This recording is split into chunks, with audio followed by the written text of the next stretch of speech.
La 4G By vous présente Ny Vaovao.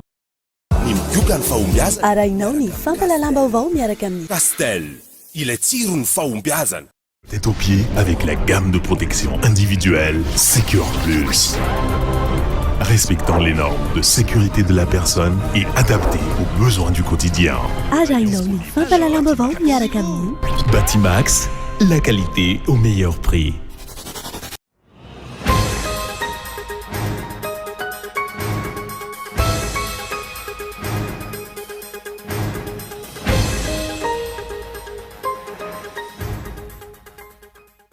Nisy andian'olona nitondra scooter toraka cocktail molotov misa enina ny lampiazo fikabarin'ireo solombavamboaka ho an'ny fanovana etsy mikanja ny 13 Mey ankeo maraina be. Efa tonga anjery teny antoerana ny avy amin'ny polisy pirenena sy ny zandary. Teboka telo ny lehibe no ahitana trangana kolikoly ao amin'ny faritra Itasika mahatonga ireo solotena avy amin'ny toerana anoana ny hetsika ho an'ny fanovana iarahana amin'ireo solombavamboaka 17. Dahalo zatolahy indray no nanafika omby manodidina ny 200 avy any Imanja, faritra Menabe io maraina io tany distrikany Ambatofinandrana. Laza ho tsy mahafehy ny raharaha any an-toerana intsona ankehitriny ny mpitandro filaminana. Androany no hanamariana ny andro fiakarana ho an'ireo mpino kristiana rehetra maneran-tany 10 andro mialohan'ny ankalazana ny Pentecote.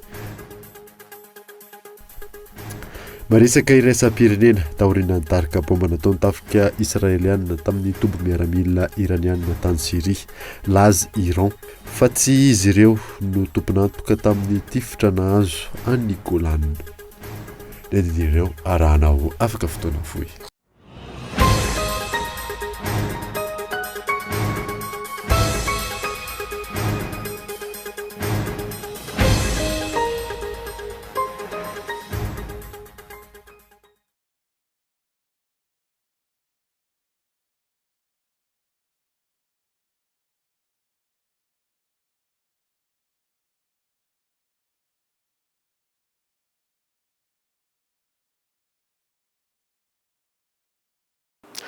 Finaritra tompolasy tompoko avy manasanao ary anaraka ny fampalalam-baovao By Kolo Tv hatramin'ny farany anombotsika ny vaovao dia nisy andian'olona nitondra scooter toraka cocktail molotov miisa enina ny lampiazo fikabarin'ireo solombavamboaka ho an'ny fanovana etsy mikanja ny 13 Mey ankeo maraina be. Efa tonga anjery tena toerana moa ny avy eo anivon'ny polisy pirenena sy ny zandary. Faledinra Arsona Yangotry.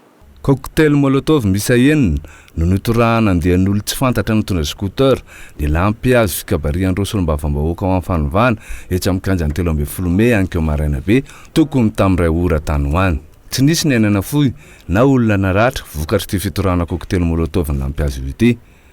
Tokony ho efa metatra kosa amin'ilay lampiazo no may araky ny hita teny an-toerana. Efa tonga teny an-toerana io maraina io ny avy amin'ny polisy pirenena sy ny zandarmaria nijery akaiky ny zava-misy. Nambaran'izy ireo tony mahazatra fa avy hatrany dia nosokafana amin'ny fanadihadiana. Amin'ny fotoanany tolona toy izao dia mazana misy hatrany ireo andian'olona tsy mahay manao hevitra am-pilaminana fa manao herisetra toy izao tranga fitorahana cocktail molotov ny lampiazo fikabarian'ireo solombavamboaka ao amin'ny fanovana izao. Nilaza ny tsy hempotra amin'ny fitakiana ny fialan'ny filoham-pirenena rajonary mampianina hery hahafahana manao fifidianana filoham-pirenena mialohan'ny fotoana ireo solombavamboaka ao amin'ny fanovana ireo na dia misy azy izao trangana fampirorona atao azy ireo izao. Teboka telo lehibe no ahitana ny trangana kolikoly any amin'ny faritra Itasika mahatonga ireo solotena avy any an-toerana anoana ny hetsika ho an'ny fanovana iarahana amin'ireo solombavamboaka miisa 17 gaetan Andriatsilavo. Iray amin'ireo faritra nahitana ny tsy mety ataon'ny mpitondra fanjakana ankehitriny ny faritra Itasy. Efa maro ny antsoavy natao saingy minimana mpitsofina ny mpitondra. Ohatra amin'izany ny fampianarana izay kitro ifaran'ny fampandrosoana sy ny hoavin'ny firenena malagasy. Misy raha tsy mazava ny eo anivon'ny fampianarana ka mety animba ny hoavin'ireo ankizy sy ny tanora malagasy. Efa nandritra ny efa taona nefa nikaikaika ireo mpampianatra ireo. Tena nikaikaika ary nisy efa nijoro avombelona nitondra ny taratasy hoe tony ny sampionany. Efa nampandrenesina natao ministera tompona raiky zany efa ny ohatra ny tsita zay vokany fa dia ohatra ny hoe mitohy ihany ny atao hoe lalao maloto eo amin'izany sehatra ny fampianarana izany sy ny atao hoe raha matahora amin'ireo mpampianatra ireo. Amin'izao fotoana izao nefa dia efa hosaha satria teo aloha moa zany mbola tsy samy hitsy ireo mpampianatra ireo fa mitaraina fotsiny mamelaka ny dossier fa amin'izao fotoana zao etsy-bahoaka zao dia hosa ary ampibaribariny marina ireo mpampianatra ireo ka eto zany zay tsy hoe mampitandrina fa tena milaza amin'ny teny entitra hoe mba ajanony amin'izay anareo tompona andraikitra ao amin'ny fahatry Cisco io resaka lalomaloto io satria raha izao no mitohy dia mety ho ampiasainareo koa any amin'ny fitaom-pifidianana any fa ho ampiasainareo io resaka fampitahorana io andaniny candidat-mpanjakana. Ankoatr'izay voaresaka ihany koa ny fandaniana miaopapa nataon'ny tompona andraikitra amin'izao fotoana. Ilaza santionany satria misy ny dossier raisiko ohatra fotsiny raha ny fandaniana carburant zany zao tamin'izany dia voaprofo fa malany mahavita eo amin'ny alaviran-dalana 1891 km par jour eo ny tomobile tao amin'ny faritra zany hoe malany tao anatin'ny 7 volana fotsiny dia efa nisy 47 667 litres zay zany no hita.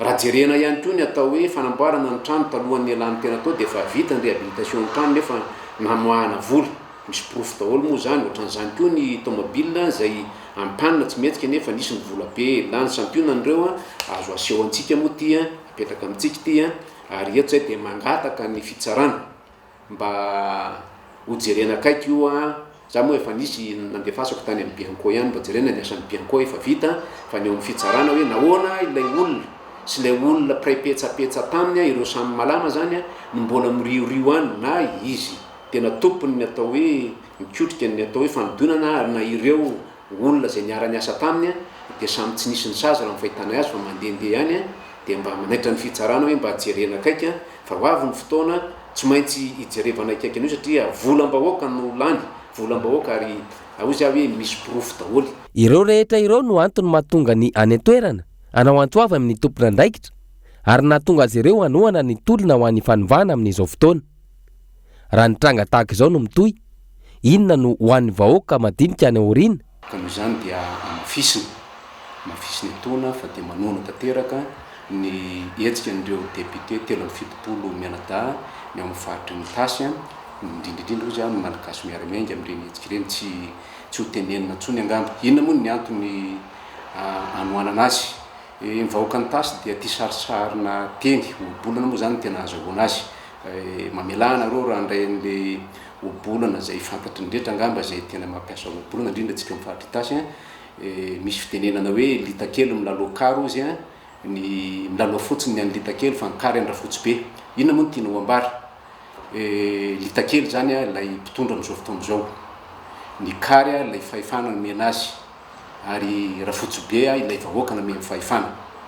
Tsy zavatra misy nefa amin'izao fotoana izao dia nararotin'ny litakely ny fananany an'ilay kary ka nampiasainy amin'izay tiany nanaovana azy ka tsy maintsy mihetsika raha fotsy be zany dia ny vahoaka. Hatreto aloha samy miaiky ny rehetra fa mpitondra tsy mahavaolana ny misy eto amintsika. Mpitondra tsy mijery afa-tsy ny tombotsoany manokana ka manadiny ny vahoaka madinika izay tompony ny fahefana. Noho izany ny vahaolana amin'izao fotoan-tsarotra lalovan'ny firenena izao dia ny fametraha-pialany ny filoha Rajaonarimampianina Fialana ahafana manantanteraka ny fifidianana mialohan'ny fotoana. Miona amin'ireo mpitondra firenena teo aloha ireo iraka avy amin'ireo sehatra iraisam-pirenena raha ny vaovao voaray ankehitriny. Fionana izay mampanahy ny maro noho ny vokatra izany teto amin'ny firenena tahaka ny tranga tamin'ny taona 2024. Fadadiny Lily Rabiata.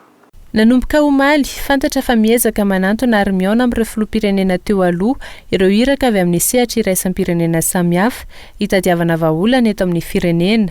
Andaminana ny olana misy lalovana ankehitriny no voalaza ho anton'izany.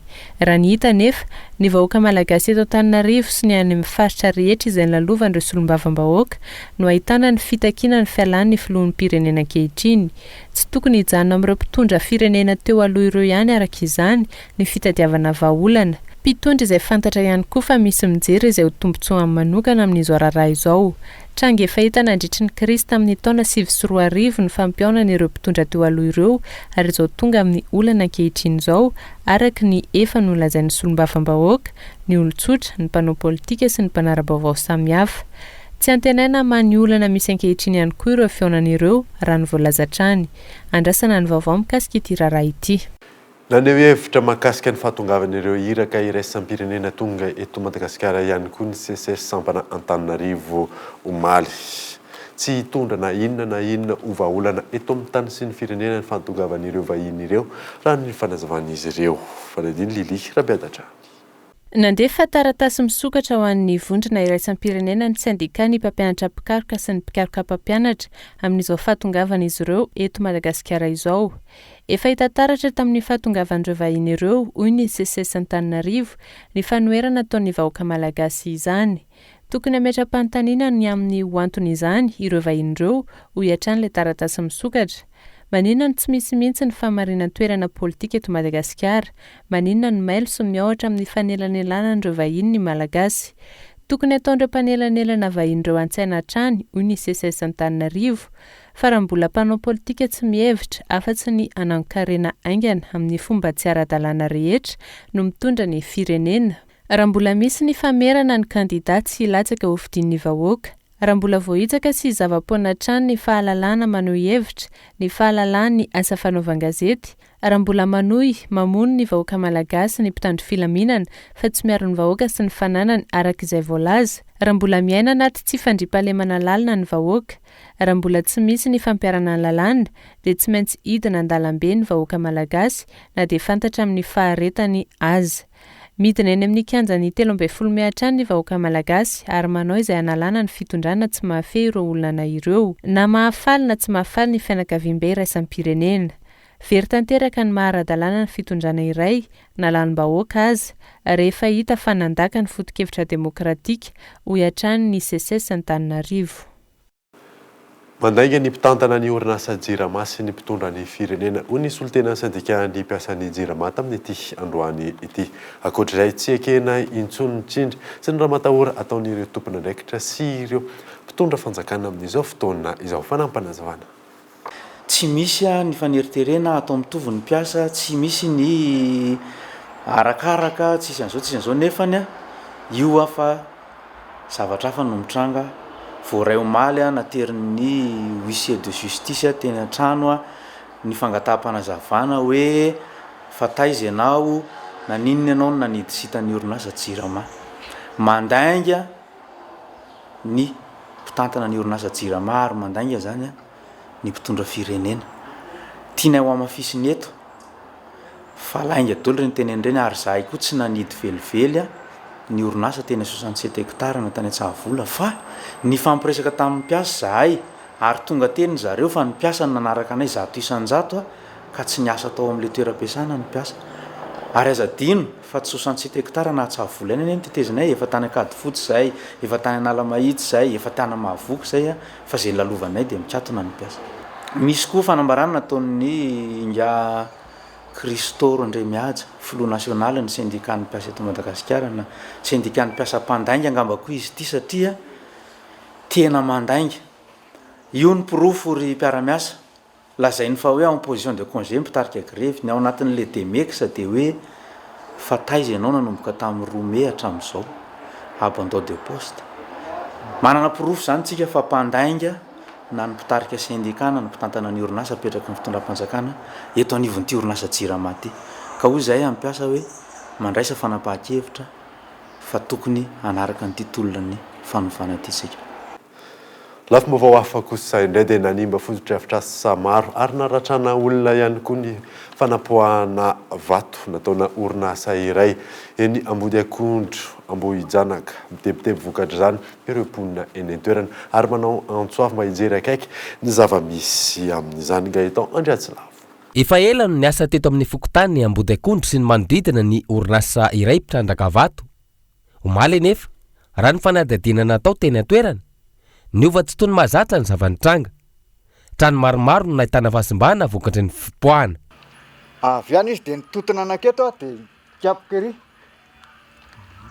Fa raha tonga dia teny izy dia ahoana? Raha tonga dia teny izy zany trobaka io trano. Trobaka io. Zavatra vato bengetabenga io. Tena io zavatra mety malao be tena ohatran'izao mihitsy io.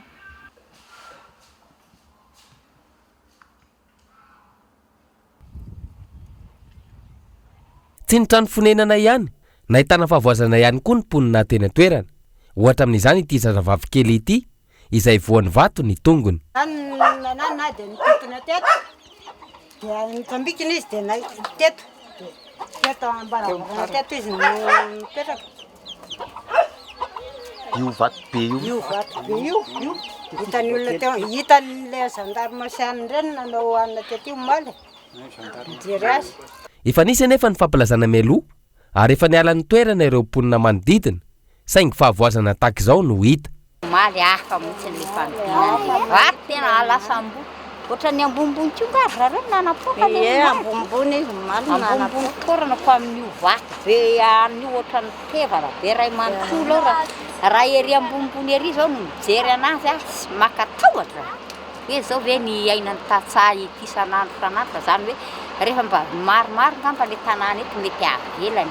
Manoloana izany rehetra izany tokony hisy ny fanaraha-maso ny fanapohana ny vato, izany hoe fampiarana ny tsakany sy andavany izay voasoratry ny lalàna no ampiarana fa tsy tokony hanao izay tiany atao ny mpitrandraka. Efa misy ny lalàna mifehy izany raha ny fanazavana hatrany. Zany efa lalàn'ny coopérative mihitsy zany zay ny lalàn'ny coopérative hoe atao maivana ny satra fa ny endrzareo koa lasa tato tsy fantatry mihitsy hoe inona ny antony le nanimbana zavatra omaly fa hatramin'izay hatramin'ny mbola tsy nisy trano aloha teto dia tafampita tany tambary ambany ny vato fa hatramin'nisy iny reto dia fa maivana be ny sarotrandrareo fa le omaly mihitsy tsy fantatra.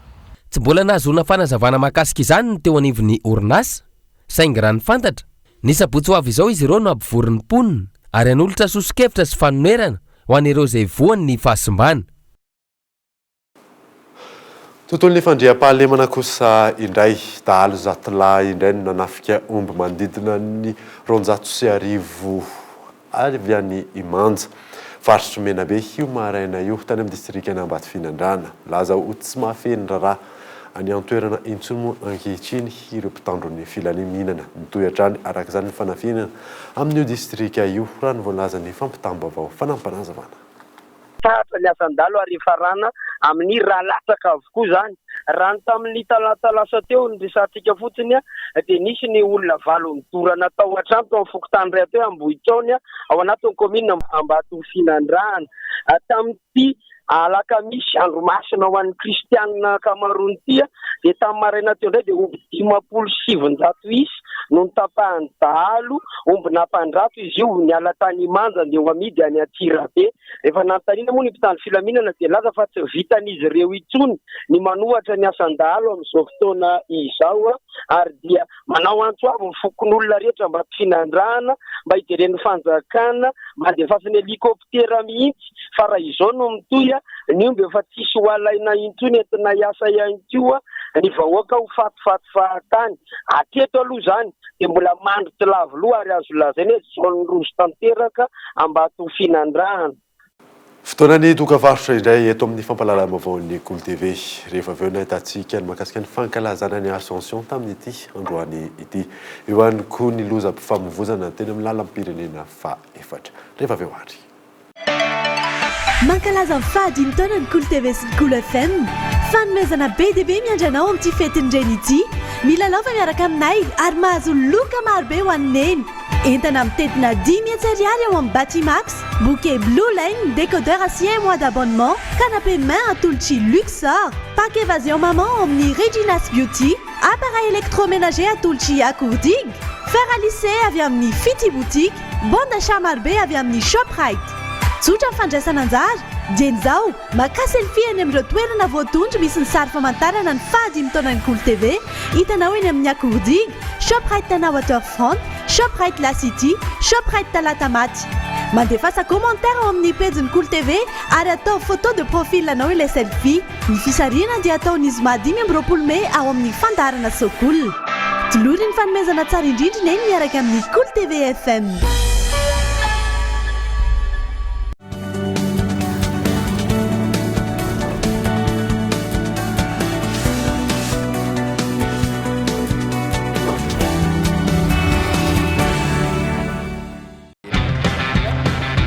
Oui, appel vers tous les opérateurs.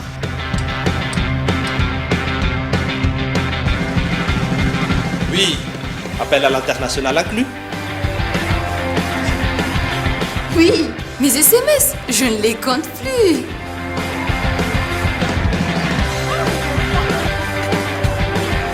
Et oui, l'Internet à la vitesse 4G. 0,5 arrière par seconde vers Faf et Club First. 1 arrière vers Telma et 3 arrière vers les autres opérateurs. Vous aussi, soyez First. À partir de 10 000 arrières, First Premium. Et découvrez First Prestige et First Royal pour encore plus d'avantages. Rendez-vous en Telma Shop ou sur FB Telma Madagascar. Telma, safidiko numéro 1 malagasy.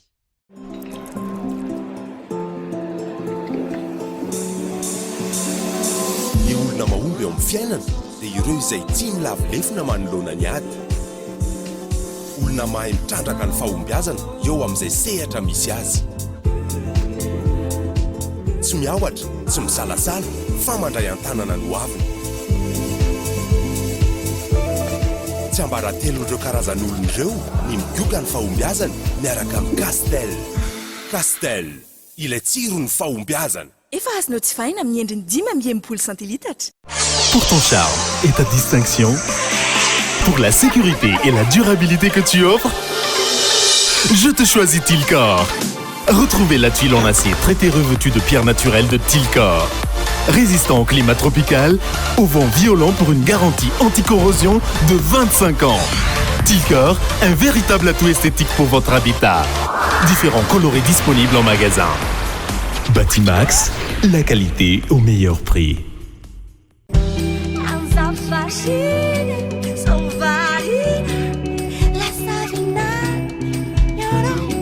Hello les amis, nous c'est Christelle. On vous donne rendez-vous au Libertalia Festival les 26 et 27 mai à Noussibé. Tous unis contre le sida.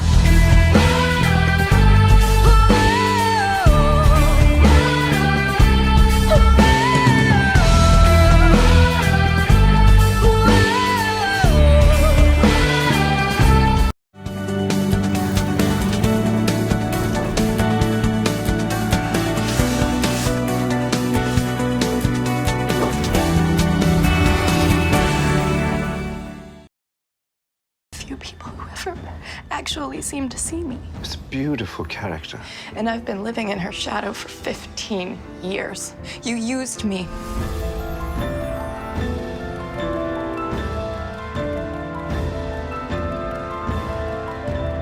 Still she haunts me, phantom-wise, Alice moving under skies, never seen by waking eyes.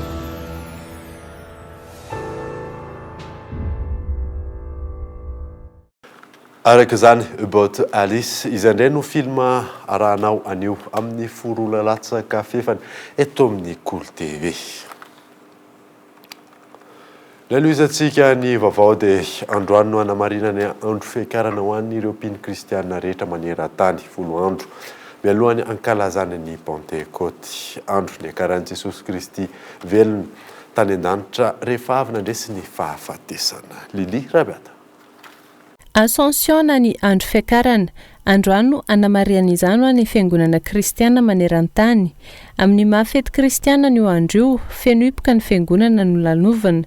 Andro ihany koa nandraisana fahasoavana ho andro mpino. Isan'ireo fety lehibe ho an'ny kristiana ny andro fiakarana noho ny fiakaran'i Jesosy tany an-danitra. Izy moa no miakatra ary manina ny katolika.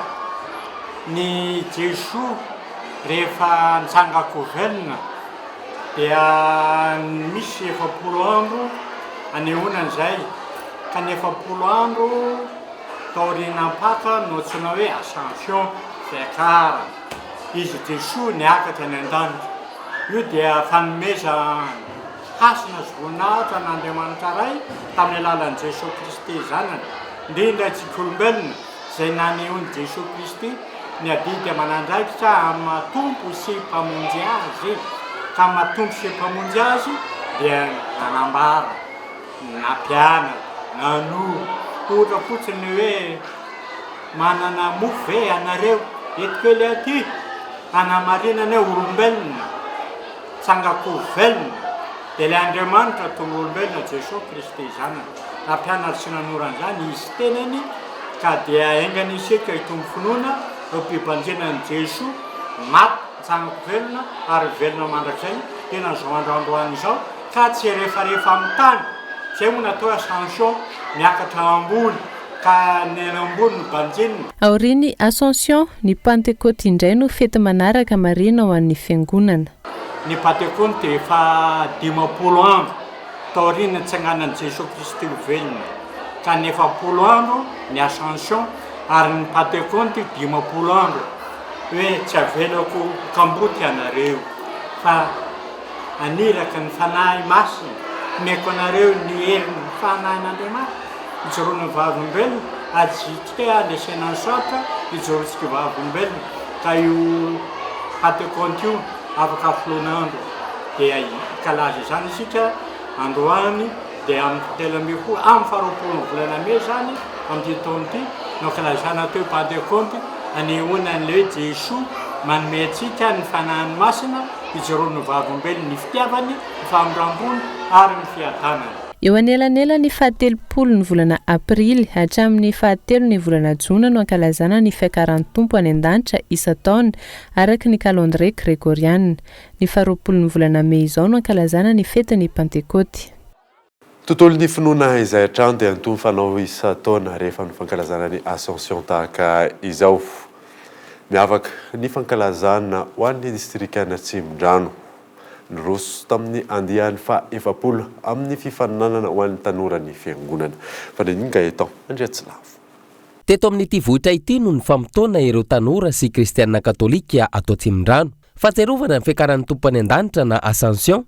Saingy no amarinina tamin'ny fionana sy ny fifaninanana, hira sy dia ary vakotrazana, izay mivoy ny loha hevitra avy amin'ny paparay masina ho an'ny taona 2024. Etsika ato ty moa zany dia tanterahan'ny tanora ao anatin'ny district Tanjombato isaky ny Ascension ohatra zao. Fampiraisana an'ireo tanora rehetra anatin'ny district izy io ka entina ankalazana zany Ascension zany dia misy ny fifaninanana efatra atao ao anatiny ao. Anisan'izany ny fanaovana sary dia fehezina ao anatin'ny 2 minitra zany anazavana an'izay sary zay any tanana ny hoe aza matahotra rimarifa sitrak'Andriamanitra ianao zay ny foto-kevitra zany nomen'ny papa tamin'ity taona ity. Dia misy ihany koa ny fahaizana milahatra eny an-dalana sady mivavaka dia tanterahana izany amin'ny alalan'ny fitsarana ihany koa satria frère avy any ivelany mihitsy no mitsara mba ahitana hoe tandalana ve ny tanora mandritra zany fotoana zany. Ao anatin'izany ihany koa ny fanazavana mikasika ny sary le teo dia ny ampiray dia misy katesisme indray resaka fandaliana-ponona mihitsy ny tanterahana amin'io ka misy ny fanontaniana izay mikasika ny fiangonana katolika, eo ihany koa ny fanontaniana ankapobeny indrindrindra ihany koa zany mikasika amin'ny masina Maria satria izy no ankalazaina. Dia misy zany izao takarivo zao dia vakotrazana. Misy zany ny deuxième division zany dia ireo tsy tafakatra tamin'ny herintaona na voanao tamin'ity taona ity dia ao amin'ny sokajy deuxième division izy vakotrazana miompana amin'ny lohevitra ihany no hoe aza matahotra rimarifa sitrak'Andriamanitra ianao.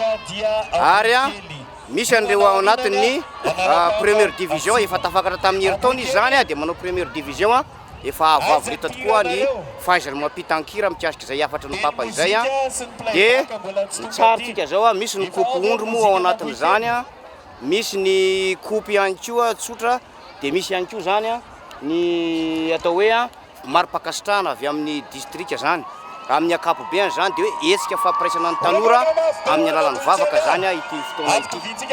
Ya zay amin'ny ankapobeny zany dia amin'ny farany zany rehefa vita re satria maromaro ihany ny vakotrazana ao tantenany eto dia isy ny fizarana ny loka indrindra ihany koa ny fankahirizana ny tanora mba irahina tahaka zao any etrehana ny tontolon'ny tanora firaisakina amin'ny alalan'ny fitiavam-bavaka.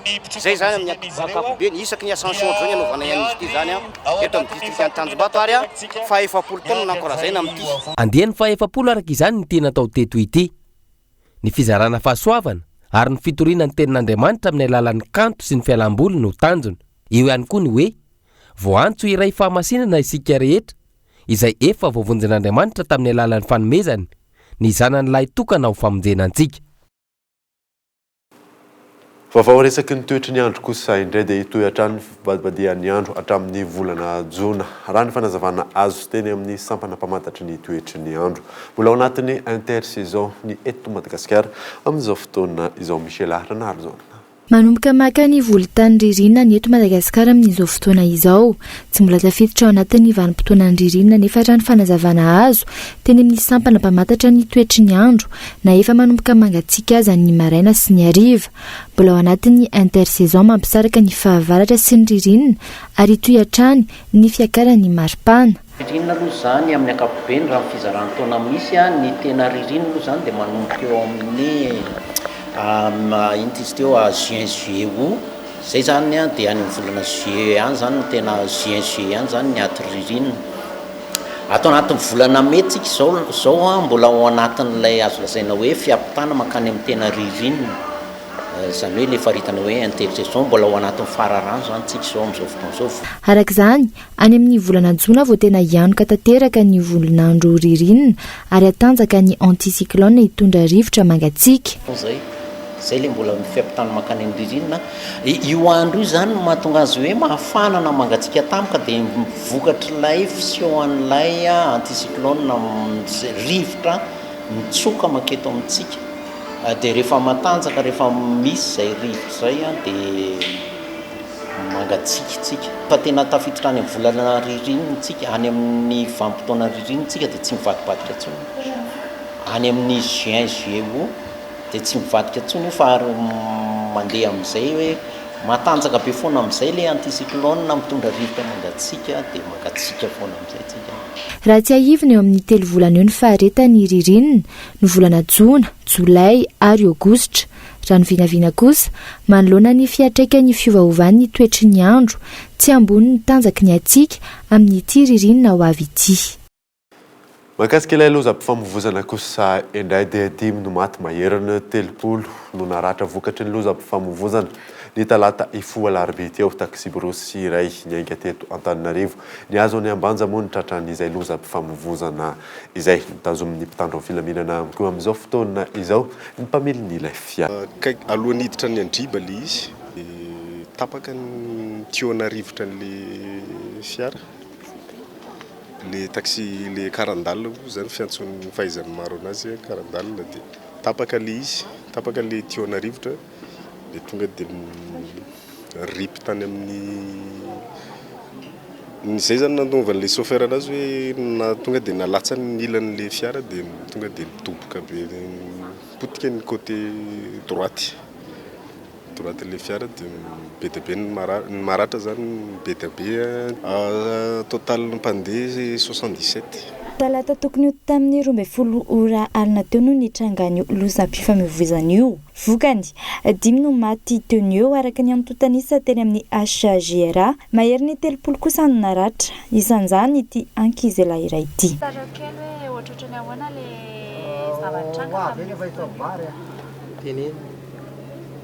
Zange tsy nahita le aminy. Raha toa dia badenina dia tsy nahita. Fa ito zaza niaraka nahitany tanàna io. Vao hafahafa zany le tôbila io dia lasa nitsoka le chauffeur. Dia navela le tôbila andeha tonjona tany. Dia izay no nahatonga le accident be io. Sady izy tsy chauffeur anefa tôbila tsy ara-dalàna no nandanan'ireo fa chauffeur samborina. Dia izay no nahatonga anazy accident be io hoe vao hafahafa zany nefa andeha le tôbila dia le chauffeur niala. Dia rehefa niala le chauffeur dia nitonjona le tôbila fa tsisy chauffeur intsony zany tao anatin'le tôbila fa nizera sisa ny tao. Dia izay no nahatonga ny problème be ohatran'izao reny fa tsy hita hoe ara-dalàna le tôbila fa petsaka le olona dia noentin'ny zalaly izy fa vao retape fotsiny vita tamin'le tôbila. Tapatanana, tapatongotra, maro no naratra mafy vokatry ity lozam-pifamoivoizana ity. Nisy kosa no efa vita fitsaboana ary notany amin'ny trano fonenany. Nisy tao ry nitrangan'ny loza ny fanararaotana nataon'ireo tonga nanatra maso raha ny fanazavana. Tranga le loza dia le olona teo manodidina teo koa mipetraka eo amin'ny tanàna io zany vao maina hoe andeha angalatra akan'le entan'le olona dia ny olona efa maratra eny dia misy mivoahitsaka, misy mivoahendaka mihitsy lasa ny telefona ny lamban'ny sasany lasa. Notazomin'ny mpitandro ny filaminana ilay mpamily ny fiara raha ny fanazavana, ny tompon'ny fiara sy ny teo anivon'ny kooperativa kosa no niantoka ny fitsaboana rehetra. nosokafana tamin'ny fomba ofisialy tamin'ity androany teny etsika mangamany festival K-pop super show andeha ny faefatra moa ity etsika ity ankehitriny etsika iray manome lanjany kolotsaina aziatika tahaka ny efa fahita anireo mpanaraka ny fandarana K-pop aritra 3 andro moa ny etsika eny amin'ny gymnase couvert akorondrano nanokatra io tamin'ny fomba ofisialy io moa ny masivoan'ny Japon. Entina amintsika eto amin'ny fampalalam-baovao isan'andro eto ihany moa ny akon'izay etsika izay. Fa iny kosa ny vateantsika ny vaovao iraisam-pirenena taorian'ny daroka bomba nataon'ny tafika israeliana tamin'ny tobo miaramila iraniana tany Syrie dia nilaza Iran fa tsy izy ireo ny tompon'antoka tamin'ny tifitra nahazo an'ny Golan. Fanadina. Mampanay ny fifampitifirana misy tany Israela sy Syria ankehitriny nanao tifitra nabakabaka ny kendry iraniana tany Syria Israela ny aliny alarobia 7 May teo ho valin'ny tifitra niatra tamin'izy ireo. Tsy mbola nanamarina izany hatreto ny iraniana. Ankoatr'izay, ny volana avril teo nilaza ny mpanolotsaina eo amin'ny raharaha iraisam-pirenena eo anivon'ny Ayatollah Ali Khamenei, Ali Akbar Velayati, fa nisy fanafiana sionista niseho teo amin'ny faritry Homs ny 7 avril teo ary tsy ho avela fotsiny amin'izao raharaha io. Nisy nandefa misila tao amin'ny tobo miaramila T4 izay nahafaty mpiady 470 ary ny 7 tamin'ireo no iraniana. Efa nokendreny tafika israeliana io tobo miaramila io ny volana febroary teo. Alohan'ny sarana dia verina aminao ireo vaovao songadina tamin'ity alina ity. Nisy andehan'olona nitondra scooter toraka cocktail molotov miisa 4 lampiazo fikabaren'ireo solo mavaboaka ho an'ny fanovana etsy amin'ny kianjany 13 May an'keo maraina be. Teboka telo lehibe no ahitana trangana kolikoly ao amin'ny faritra Itasika mahatonga ireo solotena avy any an-toerana anohana ny etsika ho an'ny fanovana irana amin'ireo solo mavaboaka 17. Ary farany dia androany no anamarina ny andro fiakarana ho an'ireo mpino kristiana rehetra maneran-tany 10 andro mialohan'ny ankalazana ny Pentecote. Izay mamarina ny vaovao Kolo TV tamin'ity alina ity sorananao nanaraka izany tsy diso anjara amin'izany fisorana izany ny avy amin'ny any amin'ny faritra izany avy amin'ny alalan'ny DSTV Antsiranana sy ny TNTV Fianaratsoa. Soava tsara daholo tompoko.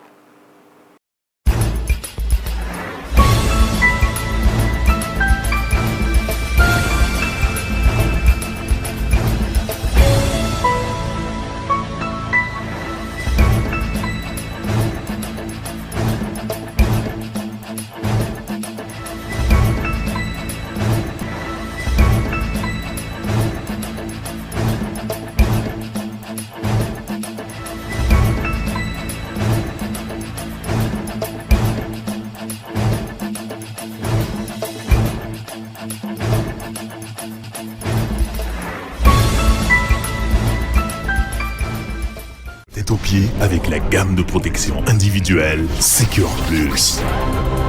Respectant les normes de sécurité de la personne et adaptée aux besoins du quotidien. Batimax, la qualité au meilleur prix. Pastel, il est tiré une faumbiazan. La 4G By Telma vous a présenté Ni Vaovao.